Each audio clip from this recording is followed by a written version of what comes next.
வீடு நிலம் வாங்கியாச்சா? இன்னைக்கு நம்ம பார்க்கறது மீன லக்னம்.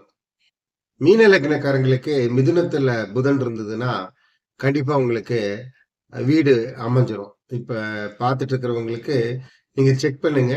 மீன லக்னக்காரங்களுக்கு மிதுனத்துல புதன் இருந்தா. அதே மாரி கடகத்துல புதன் இருந்தாலும், உங்களுக்கு கண்டிப்பா வீடு, விளைநிலங்களும் கூட கிடைச்சிரும். அடுத்தது விருச்சிகத்திலயும் புதன் இருக்கலாம். விருச்சிகத்துல புதன் இருக்கும்போது உங்களுக்கு என்னன்னா, வீடு அந்த மாரி விளைநிலங்கள் வந்து உங்களுக்கு அது மூலமா பயிர் செய்யக்கூடிய யோகங்கள்லாம் அமையும். இத தாண்டி உங்களுக்கு வந்து தனுசுலயும் புதன் இருக்கலாம். தனுசுல புதன் இருக்கும்போது உங்களுக்கு வீடும் விளைநிலத்தோட என்னன்னா, அந்த வீடெல்லாம் வாடகை வருமானம் வர்ற மாரி அமைஞ்சிரும். அடுத்தது வந்து கன்னியில இருக்கலாம். ஆனா கன்னியில இருக்கும்போது என்னன்னா, நீங்க இந்த வீட்ட வாங்கிட்டு வித்துட்டு அடுத்த வீடு வாங்குற மாரி மாறி மாறி போவீங்க.